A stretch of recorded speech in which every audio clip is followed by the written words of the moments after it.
په دې ښکلې فضا کې چې هم حسن شته هم مینه، رباب که دلته کېږدې نو پخپله به ټنګېږي. سلامونه احترامات ډېرو قدرمنو لیدونکو، هیله ده تاسو به ټول روغ جوړ او خوشحاله یې. پېښور کې ناست یو او دا وخت راسره تاسو به وینئ یو ځوان هم ناست دی. دغه ځوان چې په غېږ کې رباب پروت دی او هغه یوه ټپه ده چې خدای دې زما د غېږ رباب کا چې کله کله دې غوږونه تاوهم. دغه قصه به هم د هغه نه اورو، خو زموږ په ځوانانو کې صلاحیتونو کمی نشته. که کمی دی نو هغه دا دی چې آیا هغوی ته دغه موقع ورکول کېږي او که نه. زموږ په دې خاوره څه وشو د هنر سره، زموږ په دې خاوره د فن سره څه وشو او فنکار سره څه وشو، نو دغه د چا نه پټې قصې نه دي. خو نن موږ د غم او درد خبرې نه کوو، د خوشحالۍ خبرې به کوو، ځکه چې موږ سره د ډېرې سخنورې او مردم خیزې سیمې پټګرام عدنان فیاض ناست دی. د هغوی نه به د هغوی د ژوند په حواله، د هغوی د فن په حواله، د هغوی د هنر په حواله خبرې اترې اورو. نو تر ټولو اول عدنان هرکلی درته وایو. زه ریسنټلی ګریجویټ شوی یم، مطلب عدنان فیاض مې نوم دی پوره، او د بټګرام سیمې سره تعلق لرم او رباب سره مې شوق تقریبا داسې 15 کاله نه پیدا دی او مسلسل مینه او زده کړه دا ما پرېښې نه دي. باید چې پښتون قوم د ترهګرۍ شکار دی، د ډېر وخت راسي، خو باید موږ هغه چې کوم خپل انسسټرل دغه دي هیریټیج دی باقاعده هغه موږ زړه سره نږدې ساتلی دی. موږ دا امید لرو چې مطلب دا به نورو مخکې دا زموږ چې څومره نور وروڼه دي خویندې دي هغه مطلب دې اړخ ته به اهمیت ورکوي. صحیح ده، ډېره مننه. عدنان د پټګرام هسې هم خلک چې دي هغه مردم خیز او سخنوره سیمه ده، ډېر شاعران، لیکوالان او هنرمندان هم پیدا کړي دي. خو عدنان فیاض بیا ګریجویټ دی، د ادب یې ویلی دی، لیټریچر یې ویلی دی. په داسې حالاتو کې چې ځوانان نورو طرفونو ته روان دي، نو عدنان بیا رباب اړخ ته څنګه راغی؟ بالخصوص بیا رباب، ځکه چې د رباب په حواله دا ویلی کېږي چې دا ډېر زړه ستړی هنر دی. سړی که غواړي مطلب زه باید رباب زده کړم، نو اول رباب انسټرومنټ پیدا کول دا ګرانه ده، بیا ښه استاد او بیا انسپیریشن او بیا په پښتو سیمه باندې چې مطلب موسیقار خو البته بد ګڼلی کېږي، خو موسیقي ساحه ته ګورې خلک ډېر مینه ورسره لري، مطلب انکونشیسلی هغه نفرت یې ورسره شته دی میوزیشن سره. نو اول خو دا ده چې مطلب زه انسپیریشن به ورته ووایم چې زما استاد سیال خان سیال مطلب د دیر سره تعلق لري، بله ډېر ښه استاد مې دی او ډېر ښه ملګری او بس مشر. او بله دا ده چې همایون سخي د افغانستان سیمې سره تعلق لري، مطلب هغه ګلوبلي دا انسټرومنټ دنیا ته انټروډیوس کړو، هغه ما لپاره مطلب هغه یو غټ مایلسټون اچیف کړی دی او ډېر حده پورې رباب کې کار کړی دی. بیا مطلب دغه رنګه نور استادان، استاد محمد عمر او ډېر وخارتل شو په پېښور په سیمه، او مطلب داسې چې زړو استادانو کې دغه جیلاني استاد، نو ډېر غږونکي دي چې مطلب سړی واوري نو باید ډېر اوچت شي بیا چې مطلب دا انسټرومنټ زده کړي او دې کې خپل ځان چې کوم ایکسپریشنز دي، خپل فیلینګز دي په دې میډیم باندې په دې انسټرومنټ باندې ایکسپریس کړي. نه دی چې یو ښه دغه دی که نه، یو خو دا دی چې مطلب موږ ډېر نیرو دغې سره ورته ګورو، خو مطلب چا مطلب سایکوتھراپي هم څه حده پورې ورته ویلی چې میوزیک مطلب انسان د دې دور انزایټیز او مطلب تاسو ته ښه پته ده مطلب په دې دور کې انسان د وجودیت شکار دی چې پښتو کې د انګلیش کې ورته ایګزسټنشلیزم ویلی کېږي، یا باید داسې نور منیپولیټیو ایډیولوژیز، نو باید دې نه چې بېرته سړی راوځي او مطلب ژوند میوزیک یو ښه لار کېدی شي. بلکل مطلب دا یو زه به ورته ویم چې یو مینینګ یا څه حده پورې مطلب ډفرنٹ هندو فلسفي کې د مطلب هغې جدا د هغې ذکر یې کړی دی، مطلب چې هغې لپاره مطلب هر بګوان لپاره جدا سندره ده. نو دغه رنګې مطلب پښتو کې که زه ووایم نو زموږ صرف فوک میوزیک هغه مطلب څه حده پورې ژوندی پاتې دی، نو دې کې نور داسې مطلب موږ انوویټیو کار نه دی کړی، بلکل استادانو پکې کړی دی، مطلب محمد جان ګورو یا داسې ډېر زه نمونه نشم اخیستی صحیح. چې مطلب ډېر حده پورې نه دی خپل دغه کنټریبیوشن دغه قصې به هم کو، خو لکه 15 کاله تا خواري کړې ده سره ته خامخا لږ غونده کې واوروي یا زمزمه کې، نو هغوی هم ترې خوند واخلي او بیا به نور پوښتنې هم کوو.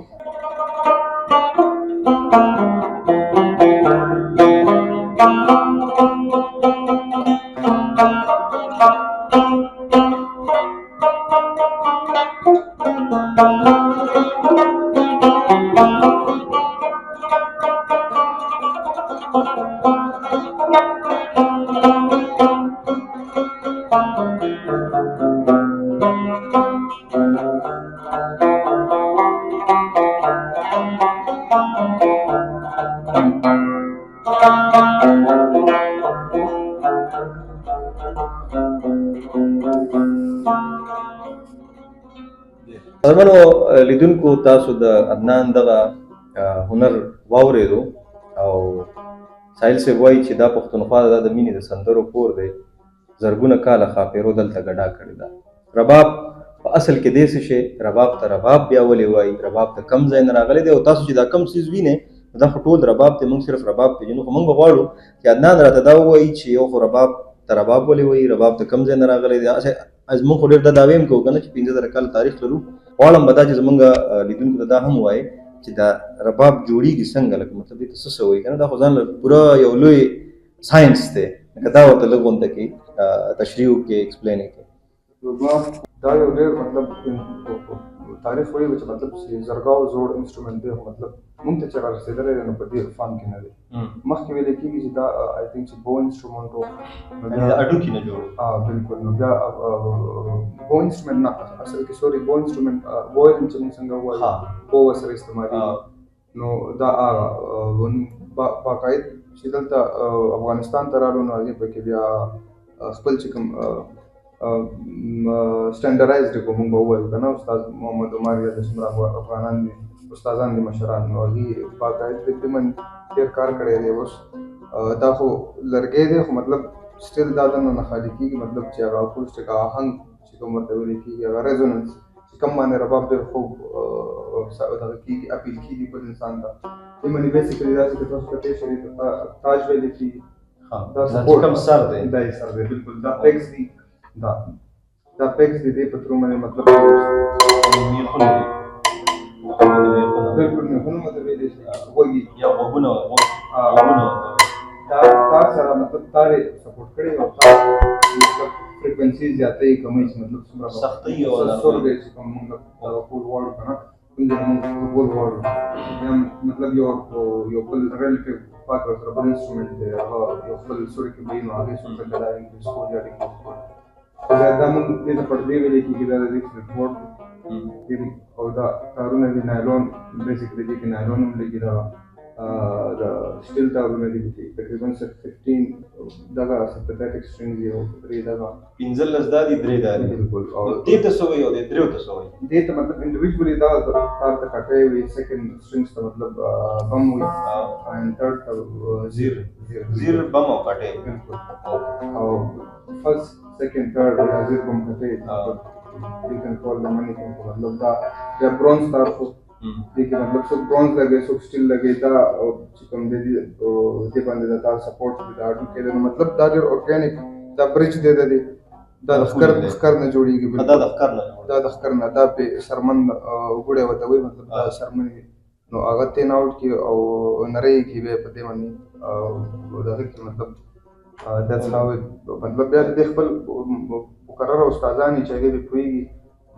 پېښور کې زه به ووایم چې خورم استاد شو نو هغې باقاعده د دې په لیول باندې چې مطلب رباب اواز څنګه راوباسلی کېږي که نه، نو دا دغه فن د هغې نه پس د هغې فینیشینګ وشي، مطلب دا بس ریډي وي مطلب ورکولو. ستاسو په لاس کې یو څیز دی. بالکل. دې ته شهباز ویل کېږي، دا واحد هغه څیز دی چې په کلتور باندې رباب موږ لرو. او دا هم مطلب د لرګین کېدی شي، د پلاسټیک هم کېدی شي، د ښکر څوک د هډوکي استعمالي، خو ما ته ډېر اپروپریټ ښکاري مطلب لرګی مطلب آلریډي رباب هم د لرګي نه جوړ دی. نو زه یم چې شهباز هم سنس جوړي چې د لرګي نه جوړ وي. دا داسې لکه شورټ هسټري وه. نو زه خو باقاعد عمر کې 15 کلن شوق ډېر کم شوق دی، زه خو وایم دا خو عمر غواړي چې دا زده کړه وکړي او ښه مشرانو سره خلک کښېني، هسټورین سره چې په باقاعده د دې باره کې معلومات ترلاسه کړي او په دې هنر کې نوره بهتري راولي. ها تا چې کله رباب زده کوو یو زمونږ د پښتنو ټولنې ته لږ غونډه کې راشو که نه رباب خلک یې خوښوي ډېر زیات یې خوښوي بالخصوص که پخوانۍ کومې موږ موسیقي اورو نو پای کې د رباب استعمال ډېر زیات اوس خو دا موسیقي هم چونکې جدید شوې ده نو هغه څیزونه یو کیبورډ ته هم راغلي دا هم یوه مسله راغلې ده خو عموما چې موږ کتلي دي زموږ په کلو کې هغه رویې ډېرې عجیبه وي نو آیا عدنان ته په کور کې داسې څه مسلې وي چې کله هغه رباب په هغې کې کېښود نو د مور د پلار د لوڼو د خپل رشته دارانو لخوا داسې څه فطرت ښودنه دي ویلي شي څه ناڅه بالکل تاسو خبره چې اثر مزاحمت یا ریزسټنس ماشوم باندې وي ریزسټنس باندې وي چې هر نوی کار کې دا موسیقۍ سره تړلی نه ده چې کوم څومره هم فاین آرټس دی که یو پښتانه فیملي زه به ووایم که نه چې هغې په کورنۍ کې یو ماشوم دی هغه ډاپ کول غواړي هغه نو د هغه دپاره زه خو وایم چې ګرانه وي او حده پورې خو زه دا نشم ویلی ځکه چې زما والدین ډېر سپورټیو ډېر زیات اوسه پورې مطلب مینه ورسره لري مطلب ما سره لري نو زما شوقونه سره به خامخا لري نو خو باقاعده چې مطلب معاشره کې مونږ وینو نو خامخا څه ناڅه تنقید او ابیوز مونږ وینو د موسیقۍ په اړه څنګه مطلب دا مطلب خامخا موسیقي میچورټي غواړي او یو داسې زړه غواړي چې مطلب احساس لري صحیح مطلب بې احساسه معاشره کې مطلب خامخا انسان بیا ډېر یوازې فیل کوي چې مطلب دا څنګه مطلب هغه سپورټ او مطلب اورېدونکي او بیا مطلب هغه انډرسټینډینګ چې مطلب دې څه ویل غواړي اورېدل غواړي نو هغه اکسپټنس چې کوم دی پښتو معاشره کې ډېر حده پورې شته او ډېر حده پورې نشته. صحیح دا زمونږ کلیوال دی زموږ استاد هم دی ملګری دی ډاکټر هغه وایي چې دا ټیک ده چې په دې سړي د کفر فتوا شته دی دا ټیک ده چې د خبرې روغې دي رښتیا دي دغه روغې او رښتیا خبرې اورېدل او ویل دا ډېر ګران کار دی نو پوښتنې ډېرې دي خو زه وایم که زمونږ چې کوم روایتي او موسیقي ده چې خلک ورسره خوند یې هم اخلي او خلک ورسره مینه هم لري زمونږ د ټپو یو سټایل و پخوا اوس ورک شو که هغه راته لږ غونډه کې ووایې پکې هغه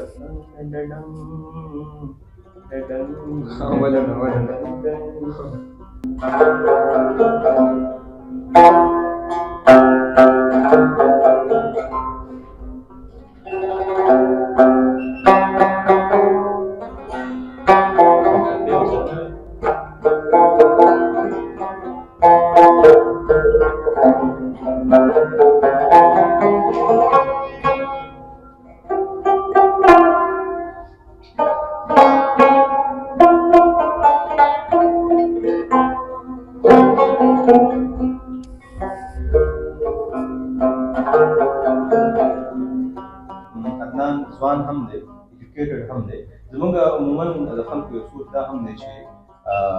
ډېر هنرمندان چې دي نو هغه اکثر نور څه کار نشي کولی یا بې تعلیمه وي نو دې طرف ته لاړ شي خو موږ داسې کتلي دي په اوسني وخت کې او بیا بالخصوص ځوان کول کې دغه د هنر سره مینه ډېره زیاته ده خو جدید دور ته لږ غونډه کې راځو چې په جدید دور کې آیا د رباب هغه اهمیت ستاسو په نظر کې شته دی؟ خامخا څو حاله پورې ما کتلی دی نو خامخا یو ډېر غټ ډفرنس پکې راغلی دی مطلب څنګه چې رباب نن سبا کې تاسو وویل چې کیبورډ باندې پلی کېږي دا پوسټ موډرن دور کې به زه ووایم چې آرټیفیشل انټیلیجنس و مطلب میوزیک په مطلب فیل لحاظ سره یا موډ لحاظ سره هغې میوزیک باقاعده مطلب هغه میوزیکل تیوریز هغې ډزه کړي بیا هغه باندې کوډینګ کېږي باقاعده تاسو ته پوره میوزیک راکړي د موډ مطابق یا چې څرنګه انپوټ تاسو ورکړو نو که زه څه حده پورې ووایم چې مطلب وی کنه مطلب دغه هنر دی موږ سره موږ دغه ماډرن ټولز استعمال کوو نو باقاعده موږ هم پښتو کې همدغه ټریډیشنل انسټرومنټ دی نور انوویټیو طریقې سره موږ پښتو موسیقي جوړولو چې مطلب نوی انداز به وي نوی تیم سره او ځان له یو فیل لري خو زه دا څه حده پورې بالکل دا خبره هم کېږي چې مطلب څنګه چې مطلب څنګه ډیجیټلایزیشن کېږي څنګه مطلب نوي اوس مطلب اے آی تاسو نو اے آی خامخا مطلب څه حده پورې هغې ته خو هم دا ټولز اول ورکول کېږي نو بیا به هغوی استعمالوي خامخا خو مطلب د خلکو د اویرنس د وجې زیاته خلک یې پوهېږي نه او چا لپاره ذریعه معاش دی که نه دی مطلب اوس لوکل میوزیشن دی نو هغه به د یو ټایم روټۍ پې دغه کوي بیا کوم سټوډیو کې کار کوي د هغې ځان نه نو دا زه فعل نه شم ویلی مطلب چې د دې څنګه ایکسټینکشن یا مطلب نور په دې کې ښه کېدی شي عدنان چېرته د رباب غږولی دی لکه کومو ځایونو ته تللي یې چېرته موسیقي یا میدان ته یا چېرته تعلیمي ادارو یا په فنکشنز کې چېرته تللي پېښور زموږ خپله صوبه شوه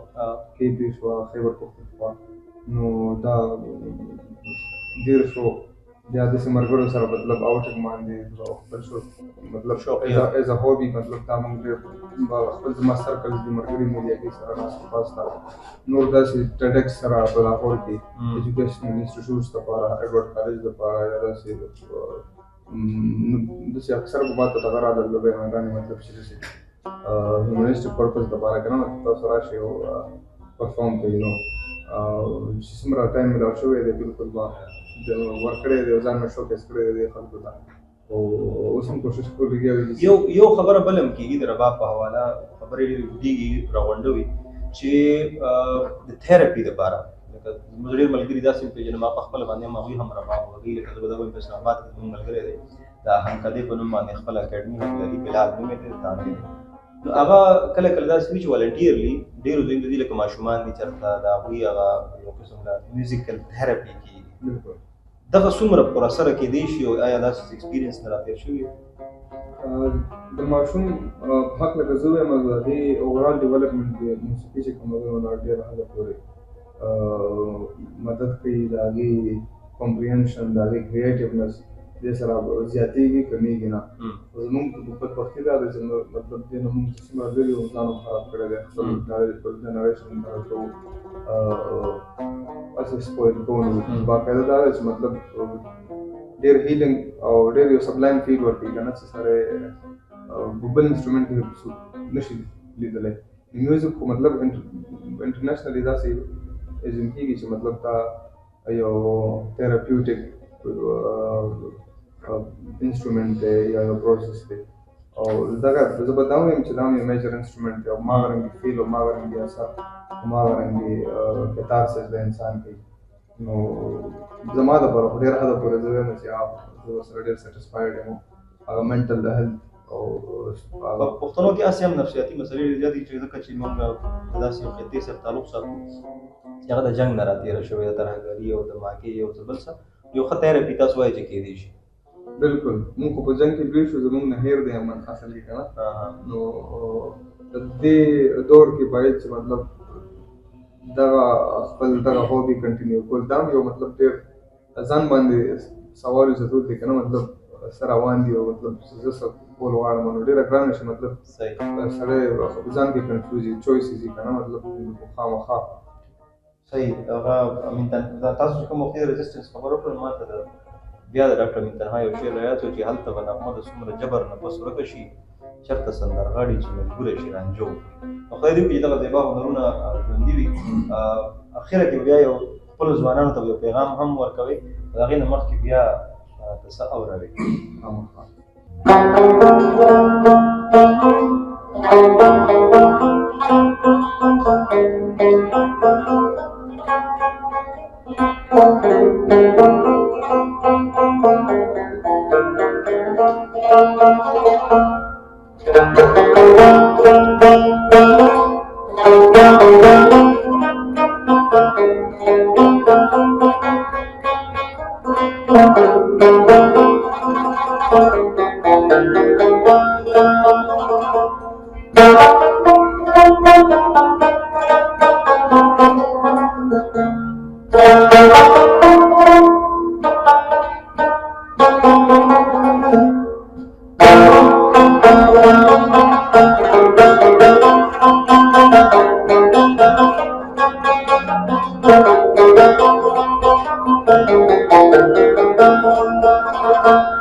اوریدونکو عدنان فیاض تاسو واورېدو او لکه رباب مو هم واورېدو، د هغې خبرې مو هم واورېدې، خو غواړو به چې که داسې ځوانان دي چې هغوی د هنر زده کول غواړي، څنګه یې زده کولی شي، په څومره وخت کې زده کولی شي، او بیا بالخصوص د هنر سره د مینې په حواله، د هنر د دغه احساس په حواله که راسره خپل پیغام دغه ځوانانو سره یا زموږ چې کومې پیغلې موږ اوري او ویني هغوی سره خپل دغه پیغام شریک کړي. زه به دا وایم چې تر ډېر حده پورې چې مطلب اوس که موږ وګورو په دې دور کې مطلب د هنر نه بغیر که هغه موسیقي نه که هر هنر وي نو ژوند تېرول ډېره ګرانه ده. خو رباب که زه خلکو ته دا ووایم چې مطلب یو خو د دې په ترو باندې چې کوم زموږ هغه ټرډیشن دی او هسټري ده هغه په میوزیک کې په ترو باندې لټریچر په ترو باندې د موسیقۍ په ترو باندې دا موږ ته راغلی ده او مطلب دا واحد ارکایو دی موږ سره چې مطلب موږ خپل هغه عکاسي او زموږ چې کوم هغه زاړه یادونه دي هغه زموږ چې کوم ریلنس دی زموږ ځان به زه څه ووایم چې ما هغه په دې کې پراته یم دغه خواږه په دې کې پراته یم. ټول پښتنو ته به زه دا ووایم که سړي که زنانې که واړی سټوډنټس یي چې مطلب باید دې سره د مینه ولري خپل کلچر سره خپل ټرډیشن سره خپل ثقافت سره او یو بل سره دې باید ډېره مینه ولري. نو په دې دغې باندې موږ ډېر ښه شو ولې باید امکان نه لري چې مطلب موږ وده وکړو. که موږ وګورو پښتني معاشره کې ډېر ځوانان داسې ینګ هلکان ډېر منفي طرف ته روان دي، نو دا یو واحد ذریعه ده چې مطلب زه به ووایم چې ډېر انسان له نقصان نه ورکړي، باید فایده یې ډېره ده او ښه نه ښکاري مطلب چې انسان دې وایلنټ وي او هغه ایکسټریمیسټ وي په هر سټانس کې. مطلب دا هم یو د ژوند کولو یو ښه طریقه ده مطلب چې انسان دې مینه ولري، هیومنسټک دې ولري، څومره انسسټرل لایف دی هغه دې اډاپټ کړي. ډېره مننه عدنان د وخت راکولو او انشاءالله کله کله به همدغه شان دغه خوږې نغمې ستاسو نه اورو. ډېره مننه. ډېره مننه. کتونکو عدنان فیاض د بټګرام دغه ځوان تاسو واورېدو چې نه یوازې تعلیم یافته ځوان دی بلکې دغه د هنر او د زیبا هنرونو په میدان کې هم ځان ژوندی هم ساتلی دی او دغه زده کړه چې ټول عمر روانه وي نو دغه زده کړه یې 15 کاله تقریبا کړې ده او موږ دغه دعا او دغه هیله چې دغه هنر همدغه شانتي ژوندی او ګړندی دې وي عدنان فیاض. او په دې ټپۍ راغونډوم چې حجره په ټول کلي اباده د نیمې شپې رباب زما لالې وهینه چې چېرته هم یې ښاد اباد او بریالي اوسه. الله حافظ.